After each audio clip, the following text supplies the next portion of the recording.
Today is Tuesday, October 8th. What new policy is causing rare bipartisan backlash? And yes, that means even many Republicans are speaking out against President Trump's decision. Plus, we're talking about big updates to Mac computers, Hulu subscriptions, and Kindle e-readers.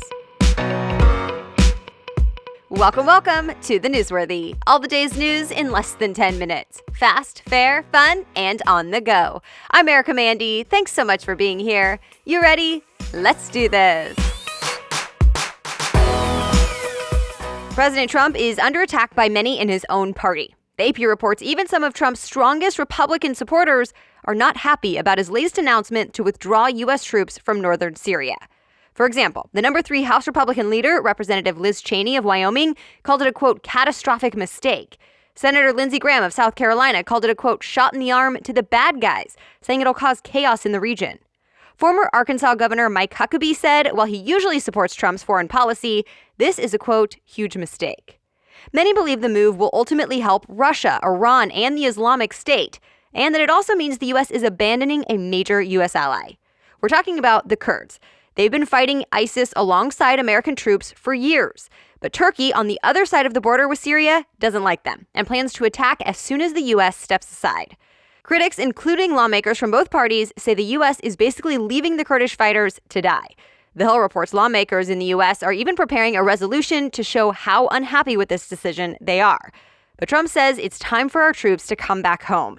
He knows his own party doesn't back him on pulling troops from the region, but he's defending this decision, saying he's following through on a campaign promise to withdraw troops from an endless war in the Middle East. And he's making it clear he does not support an attack on Kurdish fighters, even though one is expected. Trump says if Turkey goes too far, he'll totally destroy Turkey's economy. So for now, his plan stands. Will President Trump's tax returns be released? Well, it went back and forth in the courts yesterday. First, a federal judge ruled President Trump's accounting firm must turn over 8 years' worth of Trump's tax returns, at least to prosecutors. CBS News reports the judge said they can't claim immunity from all criminal investigation just because he's president. The Constitution doesn't allow it. But the president's lawyers quickly filed an emergency appeal, so the next judge's ruling blocked any records being released, at least temporarily, while both sides continue to argue this out a little longer. Remember, the Manhattan District Attorney in New York has subpoenaed Trump's accounting firm for business and personal tax returns. It's based on an investigation into hush money payments to 2 women who say they had affairs with Trump, which he denies. President Trump calls the request for taxes politically motivated. He's fought to keep his tax returns under wraps even since before he became president. No word on how long it will take for a final decision in this case. General Electric is making some big changes to its pension plans. The Wall Street Journal says it's freezing pensions, or in other words, guaranteed retirement payments, for about 20,000 U.S. workers. It also wants to buy out 100,000 former employees, meaning it wants to pay them up front and then basically shut down their pension. The reason? Well, the AP reports the company is not making very much money and its pension program is underfunded by $27 billion. The company hopes this new plan will help offset its deficit. Keep in mind, GE was one of the rare U.S. manufacturers that still allowed salary workers to accrue traditional pension payments, although it did stop letting new people sign up for pensions back in 2012. Many U.S. companies have traded in traditional pensions for 401k plans. The New York Yankees are heading to the American League Championship Series. The Yankees beat the Minnesota Twins for 3 games in a row in the best-of-5 division series. They'll either play the Houston Astros or Tampa Bay Rays in the ALCS for a spot in the World Series. We're still waiting to see which teams move on in the National League Division Series, so stay tuned. And in gymnastics, Simone Biles made history once again. CBS News reports she performed 2 new tricks this weekend that have never been done before at the World Championships. For the first move, Biles dismounted the balance beam by doing a double-double. That's 2 twists and 2 backflips. And for the second, she ended a tumbling pass with a triple-double. That's 3 twists and 2 backflips. Team USA says the new tricks will likely be named after her, called the Biles and the Biles 2.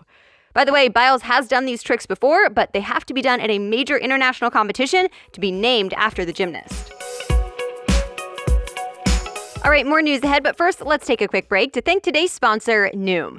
Noom could help you whether you want to lose weight or just have some more support to live a healthier lifestyle so you feel better and have more energy. Noom is meant to be not a diet, but something that helps you change your habits for the better. Noom offers things like a goal specialist that will message directly with you, one of the biggest and most accurate food databases available so you can track your meals, and personalized courses so you can know why you do the things you do and have the tools to change it. And Noom only expects you to spend about 10 minutes a day on the app to help you see results. Noom knows we're all human and it's okay to go off track sometimes, and that small steps can lead to big progress. So if you want to try this out and see what it can do for you, sign up for your trial at Noom.com/newsworthy. That's Noom, Noom.com/newsworthy to sign up for the trial. Noom.com/newsworthy. Now back to the news. Los Angeles may be on its way to getting self-driving cars. Waymo, the self-driving car company owned by Google's parent company Alphabet, is mapping out LA to see if and how it might offer self-driving car services in the second largest city in America. The Verge says Waymo will bring a few minivans to the area to do some 3D mapping to see how the tech will deal with things like congestion and speed limits. Right now, the vans will be driven by people, but they could eventually operate in autonomous mode. CNBC says Waymo is expanding into more cities in states like Florida, Michigan, and California. It's official, iTunes is dead. CNBC says Apple just released a new software update for Macs called Catalina, and iTunes did not make the cut. It's been replaced by 3 separate apps: Apple TV, Apple Music, and Apple Podcasts. Catalina will only run on select Macs, so if you download it, iTunes will disappear. If you decide not to download it or have an older Mac, it will stay put. Catalina came with other updates as well, including something called Sidecar. TechRadar says it lets you use your iPad as a second display in addition to your Mac computer. The new software update also comes with Apple Arcade, which is the premium gaming service. macOS Catalina is available now. You can now download Hulu shows and watch them when you're offline, like when you're on a plane. Variety says this is one of Hulu's most requested features, and now it's available. But there's a little bit of a catch. The download feature is only available to people who pay for the pricier ad-free plan, which is about $12 a month. Meaning the download for later option is not included in the basic package that has commercials. Plus, only some titles are available to download. Engadget says if they are available, you'll see a download icon on the details page. And right now, it's only available on Apple devices. Keep in mind, Netflix and Amazon Prime also offer the download option. Disney Plus will have it as well when it comes out next month. Want your kids to read more? Amazon hopes to help with its first ever Kindle Kids Edition. The Verge says it's the same basic Amazon Kindle, but this one comes as a bundle that makes it more kid-friendly. So for $110, you get a special kid-friendly case for this e-reader, a 2-year guarantee that Amazon will replace a broken Kindle and send you a new one for free, plus a free 1-year subscription to Amazon's Free Time Unlimited. That gives kids access to thousands of appropriate books, movies, TV shows, and educational apps. And based on what they read and how much, the Kindle will also reward kids with achievement badges depending on the goals they set.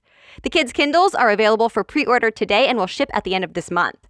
Although, quick note, The Verge says Amazon plans to offer that Free Time Unlimited option in its software update in January, which technically means you could also turn an older Kindle into a kid-friendly e-reader if you want to. Yom Kippur starts at sundown tonight and ends at sundown tomorrow. It's considered the most important or most sacred holiday in the Jewish faith. It's also known as the Day of Atonement, where Jewish people will use this day to ask for forgiveness for sins over the last year. Remember, 10 days earlier was Rosh Hashanah, the Jewish New Year. During the holiday, people will fast, attend prayer services, dress in white, and/or donate to charities and volunteer their time.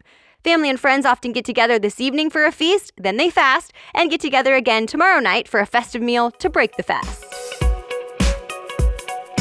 And that's it for today. Thank you so much for listening. And thanks to those of you leaving such nice reviews on Apple Podcasts and other apps like CastBox, where JoJo, for example, wrote it's one of her favorite podcasts and she listens to The Newsworthy every weekday commute. I am so glad to hear that. Also, we have a new fun weekly roundup newsletter to offer you. You can get it right in your email inbox every Friday. We're sharing in case you missed it news recaps, listener features, company happenings, and much more. So sign up on our website. You'll see the form at the bottom of our homepage. Go to thenewsworthy.com. And as always, you can read more about any of the news stories we mentioned in this episode right in your podcast app or on thenewsworthy.com/show notes. The Newsworthy is ready for you to listen every weekday by 4 in the morning. I'll be back with more news tomorrow. Have a great day.